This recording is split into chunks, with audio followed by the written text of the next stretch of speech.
구인이라는 거는 그 본인의 의사와 무관하게 네. 저 원하는 인치 장소로 호송한다는 그런 취지고요. 예. 일종의 강제 수사, 이 신병에 대한 강제 처분의 일종입니다. 그렇게 보시면 될 수 있을 것 그러면 같습니다. 경우에 따라서는 물리력을 다시 말해 물리력이라는 게 이제 뭐 그 예를 들어서 수사관이나 이런 사람들이 양쪽에 팔짱 끼고 이제 끌고 가는 거 이것도 구인에 해당이 되는 겁니까 그러면? 뭐 그렇게 보시면 될 것 같습니다. 그런데 이제 그 아직은 예, 이 신분이 현직 대통령이다 보니까 이제 아직까지는 그렇게 하지 않는다. 그래서 무산됐다 이렇게 이해를 해야 되는 걸까요? 글쎄요. 이 문제가 사실은 좀 아주 깊게 들여다보면은 네. 이게 법적으로 가능한지 여부도 살펴봐야 하고요. 네. 그다음에 과연 실익이 있는지 이런 거 두 가지 측면에서 살펴봐야 될 필요가 있어 보입니다. 사실 이 구속되어 있는 상황임에도 불구하고 조사를 거부하는 피의자를 어떻게 하면 강제 조사하는지에 대해서는 네. 여러 가지 설이 분분하고요. 아. 사실은 수사를 해본 입장인 그 윤 대통령 측에서도 이 뾰족한 해결책이라든가 아주 일치된 해결 방법, 그게 마땅치 않다는 걸 잘 알고 그걸 이용하고 있는 것으로 보입니다. 그래요? 그리고 또 한편으로는 예. 이게 실익이 있는지를 한번 따져봐야 되는데요. 음. 저 말씀하신 것처럼 현재 아무래도 저 대통령 신분인데 그리고 네. 대통령 신분이 아니더라도 이렇게 진술 거부하고 있는 피의자에 대해서 뭐 이렇게 가가지고 조사를 요청하고 거부한다는 그 정황을 향후에 불리한 그 양형 자료로 기록에 나타내는 거와 별개로 해가지고 네네. 계속 강제 구인을 반복 시도해가지고 뭐 여러 가지 좀 부정적 여론이 생기는 게 과연 실익이 있을까 이렇게 두 가지 측면에서 살펴봐야 되는데 어쨌든 제가 보기에는 지금까지 증거는 충분하고 그다음에 윤석열 대통령이 진술에 집착할 필요는 없어서 이 공수처에서는 좀 더 자신 있는 모습을 좀 보여주고 그다음에 이 조사를 거부하는 윤석열 대통령의 그 좀 비겁함이라던가 이런 걸 최대한 기록에 드러내서 향후 양형에서 아주 불리한 자료로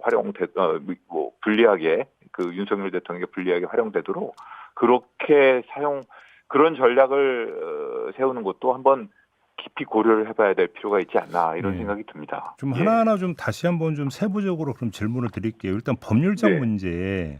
네. 지금 구치소에 수감되어 있는 사람이 조사를 거부할 경우에는 이러이러하게 한다라고 하는 무슨 법률적 규정 이런 게 아예 없다는 말씀이세요? 그게 없습니다. 기본적으로 구속이 되어 있는 피의자가 그 수사를 거부하기 시작한 것은 최근 들어서 아주 질의 나쁜 범죄자들의 경우에 한 10여 년 전부터 이제 아주 이례적으로 사용해 오던 방법 중에 하나고요. 그 전에는 이런 경우가 이제 거의 없었다 이런 없었습니다. 말씀이시죠? 뭐 제가 정확하게 기억하기로는 예전에 뭐 아주 유명한 다단계 사건의 그 최고 그 우두머리가 이런 일을 시작을 했고 그 이후로 이게 그 아주 좀 질이 안 좋은 범죄자들 사이에 트렌드 비슷하게 됐었는데요.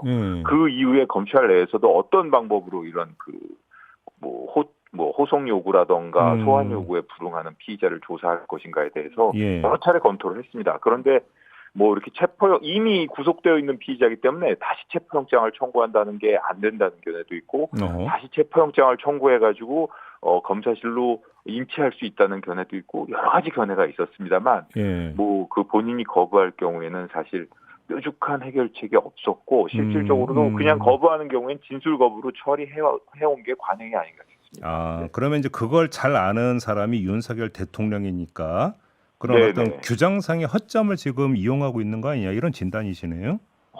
그러니까 그런 상황을 악용하고 있는 거라고 볼 여지가 충분합니다. 그리고 이제 두 번째 이제 실익적 측면을 말씀을 하셨는데 이런 식으로 강제 구인을 계속 거부를 한다고 하면 윤석열 대통령 입장에서 이게 도움이 되겠느냐 이런 취지의 말씀이신 거잖아요.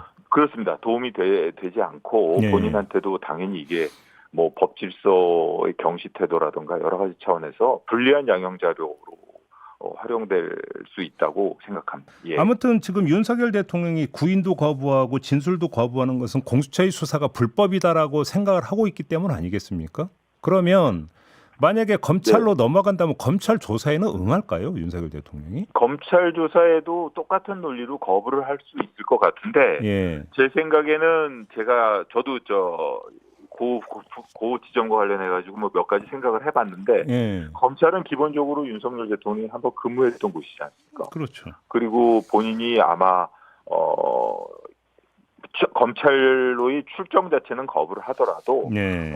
만약에 경우에 나중에 접견 조사를 하려고 하면 아마 검사들을 한두 번 정도 만나주지는 않을까 하는 생각이 듭니다. 만나가지고 네. 지금 현재 본인의 주장을 뭐 이렇게 뭐 똑같은 지금 말씀하신 바와 같은 그런 주장을 하면서 불법성을 주장할 수도 있겠지만 네. 검찰 자체 내의 그 기류라던가 태도라던가 이런 것도 한 번씩 떠보기도 한다던가 뭐 본인이 뭐 이렇게 이 사건에 대해서 가지고 있는 소회를 밝힌다던가 요 정도는 가능하지 않을까 하는 생각도 하고 있습니다. 알겠습니다. 예. 그 윤석열 대통령이 헌재 변론에 참석했다가 구치소로 바로 향하지 않고 이제 국군 서울지구병원으로 갔었잖아요. 네. 자, 이제 이게 이제 구치소장도 허락을 했다라고 그러는데 일단 좀 이 허락은 어떻게 평가를 하십니까? 그게 제가 정확하게 어떤 병명으로 외부 진료를 요청했는지는 알지 못해가지고 네. 제가 단언하기는 어렵습니다만 꼭 외부 진료가 불가피한 것이었다면 어쩔 수 없나 싶긴 한데 외부 진료의 종류가 어떤 것인지 모르겠지만 상당히 오랜 기간 외부 진료를 받고 들어온 것은 맞는 것 같습니다. 지금 보도에 따르면 안과 진료였다라는 보도가 나왔고요. 네. 그다음에 오늘 나온 보도에 수술까지 요하는 건 아니지만 정기 진료가 필요하다라는 소견은 나왔다. 지금 보도는 여기까지는 나와 있는 상황이거든요. 그런데 정기 진료가 필요하다는 것은 앞으로도 병원을 자주 찾아야 된다는 뜻을 깔고 있는 거지 않습니까? 예, 그렇게 보입니다. 네. 그래요. 자, 여기서 그럼 또 쟁점이 되는 게 윤석열 대통령이 병원에 갔을 때 공수처는 또 강제 구인을 시도하려고 구치소로 갔는데 이제 허탕을 치지 않았습니까? 예. 그래서 사전에 공수처가 알았느냐 몰랐느냐를 가지고 또 이제 그 진실 게임 비슷한 게 벌어지고 있는데 이 점은 좀 어떻게 지켜보고 계십니까?